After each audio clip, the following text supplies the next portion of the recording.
kalau kita mau katakan, oh putusan hakim itu sudah maha benar, budak hakim ditangkap. Budak hakim ditangkap. Karena melakukan sama umat. Berarti ada masih kesalahan. Tidak ada manusia yang sempurna dalam mengambil keputusan. Yang kami tahu yang tayo ada. Kila masa masih dikuakan. Tayo makadelang itolino.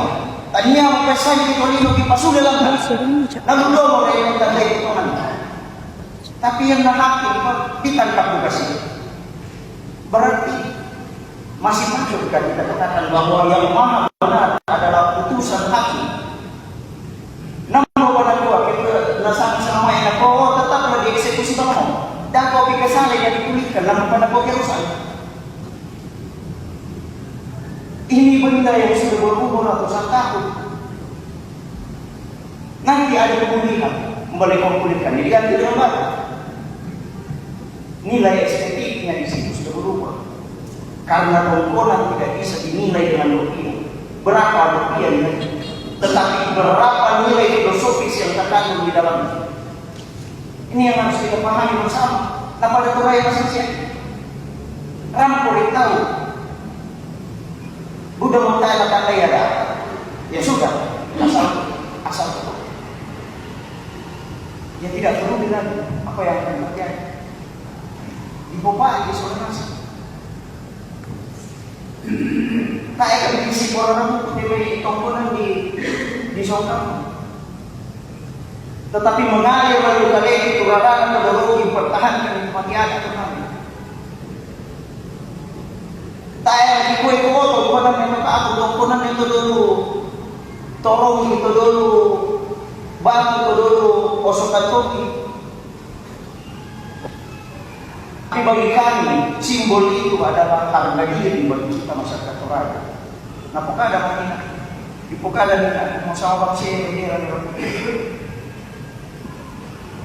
Mada tahu kasih dari negara pasti bapak kenal kita sana kita lihat ke Indonesia.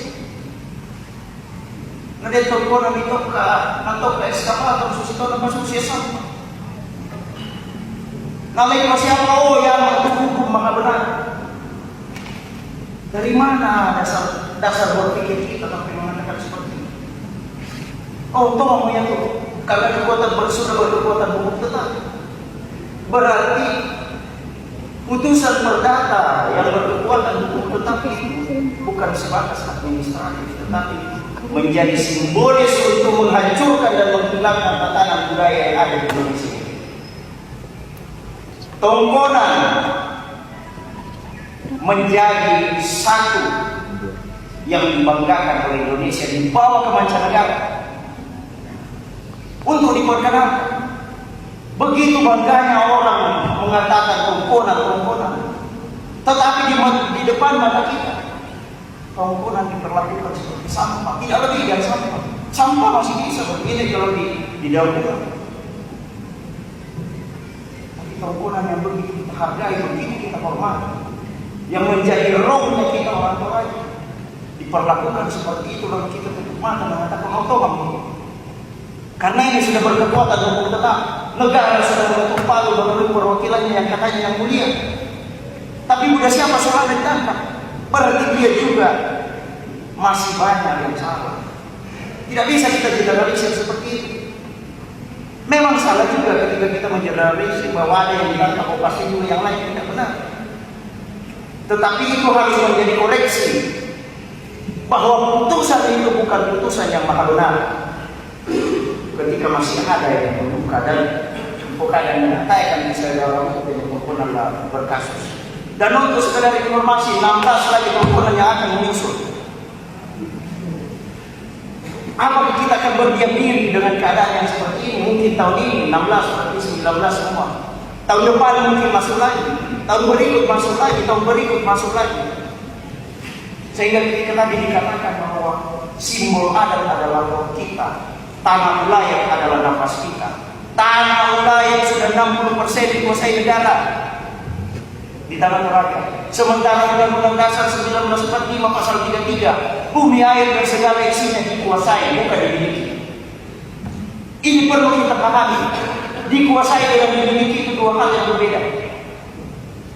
Ketika negara sudah menguasai, masuklah di kapling sebagai tanah kehutanan, tanah wilayah adat tadi dimasukkan ke dalam wilayah kehutanan. Setelah itu sekian lamanya datang investasi, mau pinjam pakai, HGU, HGB dan sebagainya, diusirlah semua masyarakat dari sana.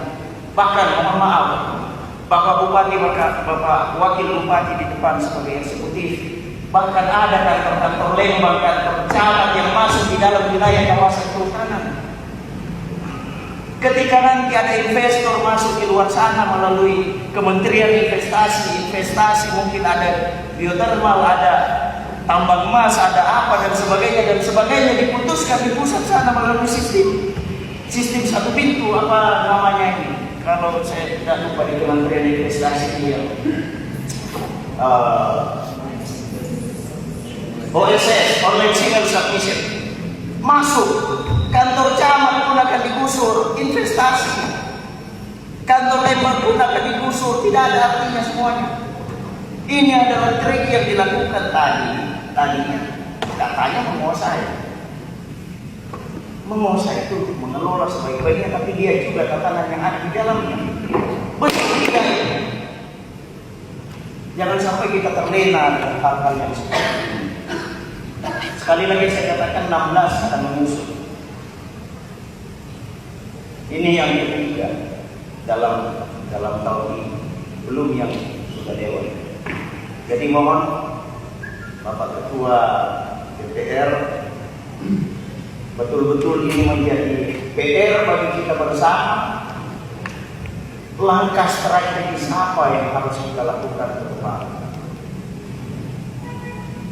Jangan sampai hal-hal seperti ini terulang dan terulang terus menerus setiap tahun bertambah akhirnya habislah yang kita banggakan. Dan bukan hanya kita sang rakyat yang bangga dengan itu, tetapi ini menjadi kebanggaan negara.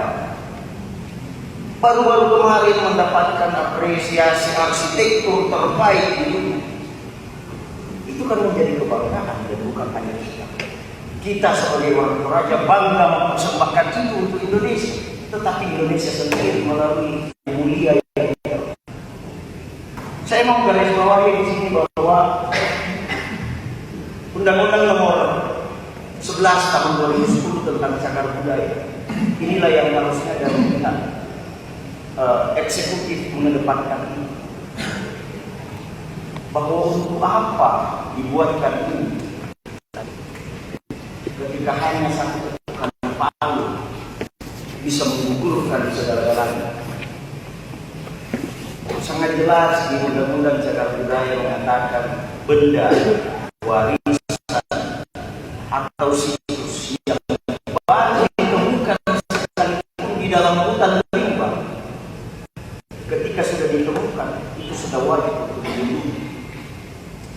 Dan ketika dilakukan penelitian umurnya mencapai di atas 50 tahun, maka itu wajib menjadi cagar budaya. Itu undang-undang. Nanti akan dilakukan kibasan Tuhan. Siapa negara yang ada di mana? Di Pokadama. Siapa yang Pokadama konstitusi itu? Nah, menjadi perenungan bagi kita semua. Langkah apa, strategi apa yang harus kita lakukan untuk mengambil langkah-langkah taktis, karena ini bukan lagi kecil, ini krusial. Ini sudah sangat krusial sekali. Pak Bupati seorang dokter, kalau penyakit mungkin sudah stadium sedikit lagi mati, stadium berapa namanya? Ini kita sudah berada pada titik itu. Sehingga ini tidak bisa lagi untuk kemudian kita mengulur-ulur waktu. Menjadi ironi kemarin di putusan gugatan balik yang dilakukan karena memang salah objek, tetapi mohon maaf tapi tidak masuk ke dalam pokok perkara ini karena kita dengar, tetapi menjadi unik bagi kita yang mendengar. Gugatan balik karena salah objek eksekusi, objek yang akan dieksekusikan itu. Lalu gugatan balik masuk. Sidang gugatan sudah sudah masuk dari tanggal 18 kalau tidak salah, tanggal 18. Lalu kemarin akhirnya sidang kedua. Tiba-tiba keluar surat penetapan eksekusi tanggal 8. Sidang yang kemarin itu sudah ke tanggal 16, ditunda ke tanggal 16 dengan mengatakan bahwa dieksekusi Bang Abdullah. Yang dia sudah kok di sidang dia tidak pernah dipulihkan. Lalu dia sudah ditai dia. Ini lucu. Jadi ada indikasi apa sebenarnya di sana? Kok begitu bersemangat untuk menghancurkan ini? Ada apa? Ya pokoknya selama ditolak, maka tidak eksekusi nanti mak sidang. Tak kau pindah dipulihkan, mau udah sehingga negara. Sondai, bukan rupiah yang kita bicarakan di sini, tetapi nilai filosofis yang ada di dalam permohonan itu sendiri. Karena pada kita Malaysia Raya, nata Indonesia terdapat itu apa tulisan permohonan. Tidak ada kata sepakat dari semenjak abad 17 munculnya kata permohonan. Sampai detik ini belum ada kesepakatan bahwa yang bisa permohonan dia dengan syarat-syaratnya yang tidak. Ada yang mengatakan yang ikut permohonan syaratnya harus den parangan, harus den rumah, harus den tahu tadi domai, harus den apa ya itu di sana dia permohonan. Ada. Muncul pertanyaan dari saya, yang nasusi pada itu, tidak dari domai permohonan satu dele. Indah bagi indah domai. Indah todorona todorona semuanya malam ini pada minyak raya tidak ada pertimbangan. Makanya saya katakan bahwa kata permohonan muncul di abad ke-17 setelah terjadi perdagangan barter di Toraja seperti yang kesana todorona permohonan pun dimirai kata yang nabuh itu semua punya definisi yang berbeda antara penulis buku ini, penulis sejarah ini dan ini semua berbeda. Semua kita bisa telusuri. Dokumen-dokumen tertua ada di Leiden Belanda. Bisa kita cek. Sekarang sudah sistem digital. Tidak ada yang susah. Tidak ada yang sulit untuk kita meretas semua. Jadi kami berharap kita betul-betul sehati, sepemikiran sama pada Toraya. Lenasan kalian pada Toraya. Landasan kalian itu jiwa-jiwa bertahan. Karena ya sejarah kita bertahan di Toraya susi wajib. Itu filosofis orang Toraya susi awal. Yang dari tampang pokoknya Torota dia, tapi dia berupaya mencari celah untuk atas. Tapi yang ada di Ramai belum ada catatan sejarah juga kemudian kalau di Toraya. Dan kita berharap itu tidak terjadi. Sama pada orang pasti sekolah sama kita bisa sama kita. Nah kita ngarapnya kalau tidak akan jalan terbaik untuk kita bersama-sama memikirkan kota yang dibangga-banggakan negara yang menjadi ikon negara. Kadang-kadang ada yang persiapkan, tetapi bahkan menjadi kebanggaan di tempat-tempat fasilitas umum, di tempat lain, di persekatan emas itu kan menjadi kebanggaan.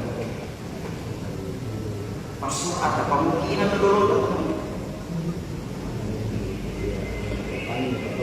malah dengan cara negara yang mengatakan hanya satu kedudukan depan selesai musnah semua. Saya rasa itu yang bisa saya sampaikan pertemuan yang terhormat ini.